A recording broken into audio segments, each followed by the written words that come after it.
Yes जी। देखिए SP Tripathi साहब, पूरा कार्यक्रम जब मैं देखता हूँ, आज भारतीय जनता पार्टी के बड़े नेता संबित पात्रा जी ने एक प्रेस वार्ता भी करी और भारतीय जनता पार्टी के कार्यालय में बैठ के वो कह रहे हैं कि मेरी निजी प्रेस वार्ता है। तो मेरे मन में भी बड़े निजी सवाल आए। निजी सवाल यह है, सीज फायर अगर भारत घोषित कर रहा है, अमेरिका बोल रहा है, तो क्या हम युद्ध में थे? क्या हमने युद्ध की घोषणा की थी? हम तो आतंकवाद के खिलाफ लड़ रहे थे। और क्या आतंकवाद के खिलाफ अभी लड़ रहे थे? 2014 से हम आतंकवाद के खिलाफ नहीं लड़ रहे थे? तो हमारी लड़ाई कब आतंकवाद के खिलाफ शुरू हुई और कब खत्म हो गई, ये एक बड़ा सवाल है। और भारतीय जनता पार्टी की सरकार लगातार जो विपक्ष में रहते हुए मोदी जी मीडिया के कार्यक्रमों में या प्रेस कॉन्फ्रेंसेस में या जब भी उन्हें कैमरा मिल जाता था, वो ये कहते थे कि हम रो रहे हैं, भारत सरकार को रोता हुआ बताते थे, दूसरे देश की सरकारों पे आश्रित बताते थे। आज हम कौन सा चेहरा देख रहे हैं? आज भी हम वही चेहरा देख रहे हैं। जिस चीज की आलोचना मोदी जी करते थे, आज उससे ज्यादा बुरा चेहरा हम देखने को मिल रहा है। आज ये देखिए, एक अधिकारी है जो सरकार का पक्ष जनता के बीच में रख रहा है। चेहरा केवल वो है, लेकिन पक्ष तो सरकार का रखा। उसको ट्रोल किया जा रहा है। वो कश्मीरी पंडित है, उसको लगातार ट्रोल किया जा रहा है, उसको अपमानित किया जा रहा है, यानी सरकार को अपमानित किया जा रहा है। सूचना प्रसारण मंत्रालय आखिर कर क्या रहा था? जो टीवी चैनल्स लाहौर पे कब्जा बता रहे थे, रावलपिंडी पे कब्जा बता रहे थे, तमाम चीजें जो दुष्प्रचार कर रहे थे, देश को गुमराह कर रहे थे, उन पे किसी का कोई नियंत्रण ही नहीं है। हमारी देश की बहादुर सेना लड़ रही है, आतंकवाद के खिलाफ लड़ रही है, हमारी सीमाओं को सुरक्षित रखने के लिए लड़ रही है, हमें सुरक्षित रखने के लिए लड़ रही है। उसकी जवाबदारी तय करने की कोई बात ही नहीं हो रही है। आपका कहने का मतलब सीज फायर होना नहीं था? मैं ये पूछना चाह रहा हूं, आप किसी चीज को रोकेंगे तो तब ना जब आप चल रहे होंगे। अगर आपने रोकने की बात कही है आज, तो इसका मतलब 2014 से आप चल नहीं रहे थे, आतंकवाद के खिलाफ नहीं थे। यह पहलगाम जो हमला हुआ है, जहां 27 लोग जब मारे गए हैं, तब आप आतंकवाद के खिलाफ आए। नोटबंदी जैसा बड़ा फैसला आपने 8 बजे के आकर के जो लिया, तब आप आतंकवाद के खिलाफ नहीं थे। तब आप खामोशी से आतंकवादियों को घर में घुसने दे रहे थे, लगातार घटनाएं करने दे रहे थे। जो पुलवामा हमला हुआ, ना हमें उसके दोषी आज तक मिले। ये पहलगाम हमला हुआ, ना इसके दोषी आज तक हमें मिले। केवल यही सब बातें। तो 100 आतंकवादियों को पाकिस्तान में घुस के मार दिया। मैं कह रहा हूं 100 नहीं, 200 को मार दिया होगा। यानी जो हमारे देश में हमला करके गया अभी पहलगाम का, वो वापस पाकिस्तान चले गए थे। हम उन्हें अपनी धरती पे रोक भी नहीं पाए। ये बताना चाहते हैं वो लोग कहां हैं जो यहां आतंकवाद करके गए, जिन्होंने निर्दोषों को मारा? वो 4 को जिन्होंने तैयार किया उनको मारा। जो तैयार किए ठीक है, जो मारने वाले थे वो कहां गए?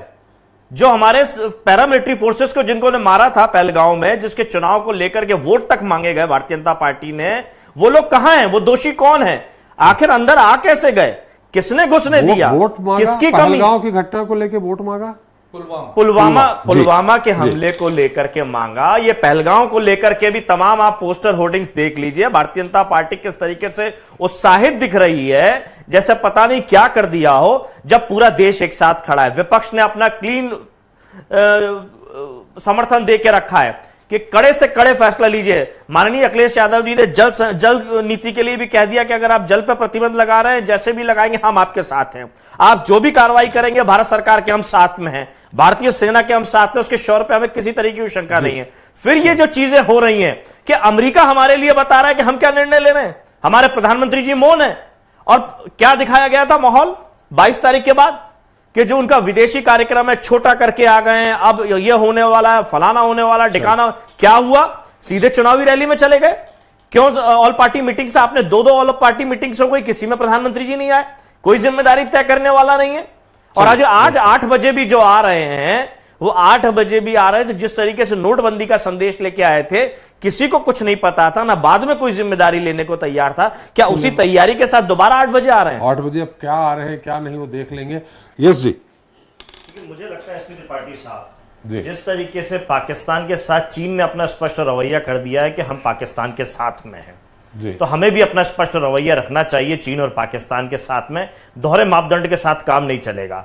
आम जनता को, देश के नागरिक को आप दिवाली पे कहते हो चाइना की झालर मत लगाओ, और भारतीय जनता पार्टी की सरकार व्यापार के लिए खुला दरबार दे देती है। आज दवाइयों पे, फार्मास्यूटिकल में हम 40 से 70% आश्रित हो गए चाइना के ऊपर। ये mobile make in India, made in India के नाम पे जरूर है, लेकिन इसका कवर है make in India, made in India, अंदर सब कुछ चाइनीज है। आपके स्टूडियो में बैठे सब कुछ ऊपरी make in India, made in India है, लेकिन अंदर जितनी भी चिप लगी है, जितना भी काम करने वाली चीजें, वो सब चाइनीज है। इस पर प्रतिबंध कौन लगाएगा? जब हमारा दुश्मन चीन खुल के आ गया है। जब श्रद्धेय नेताजी रक्षा मंत्री थे, विपक्ष में रहे, हमेशा यह कहा पाकिस्तान से बड़ा दुश्मन हमारा चीन है। अब हमारी भारत सरकार को चीन के साथ कड़ा रवैया रखना चाहिए। व्यापारिक समझौते या किसी और तरीके के समझौतों में सावधानी बरतना चाहिए और स्पष्ट रख देना चाहिए, जो पाकिस्तान के साथ है वो पाकिस्तान के साथ रहे, जो भारत के साथ है वो भारत का मित्र बन के रहे।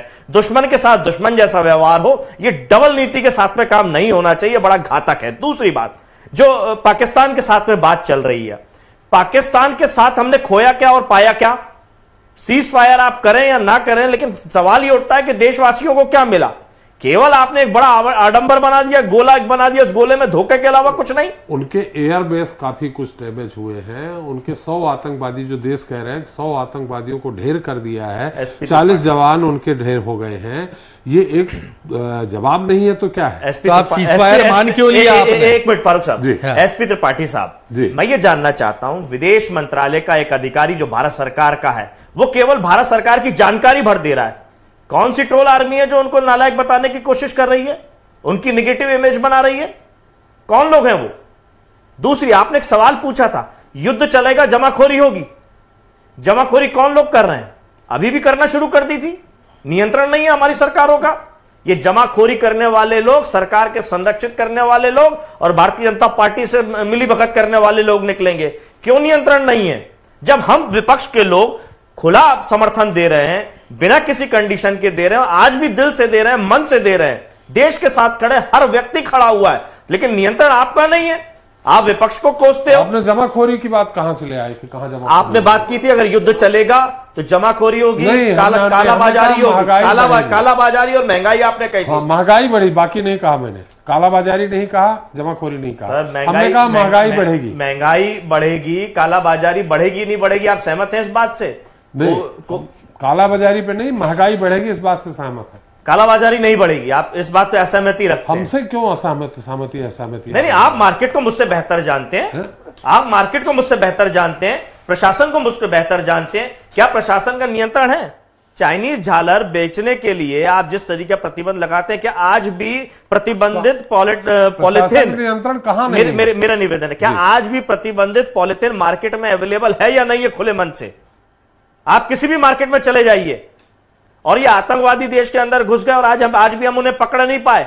ये सब सरकार के नियंत्रण में ही तो हो रहा है। ना मुझे करना है निर्णय, ना आपको करना है, सरकार को निर्णय लेना है। हमने पूरे दिल से समर्थन दिया है। अगर सरकार अंकुश नहीं लगा पा रही, प्रश्नचिन्ह सरकार पे लगेगा। जवाब सरकार को दे रहा हो। सरकार क्या कर रही है? सरकार अपना जो सरकार के प्रधानमंत्री, मुखिया है प्रधानमंत्री, वो चुनावी रैली में चले जाते हैं। ऑल पार्टीज मीटिंग्स होती है 2-2 बार, उसमें वो आते नहीं है। तो जब डायलॉग आप अपने देशवासियों के साथ, विपक्ष के साथ नहीं करना चाहते हो, आप करना चाहते हो डायलॉग अपने अमेरिकी लोगों के साथ में, आप डायलॉग करना चाहते हो अपने चीनी लोगों के साथ में साबरमती के किनारे पे, तो ये दोहरा रवैया नहीं चलेगा। देशवासियों के साथ धोखा देना बंद करें। देश पूरा एक साथ खड़ा हुआ है। आप अपनी जिम्मेदारी समझो, जिम्मेदारी के साथ काम करें।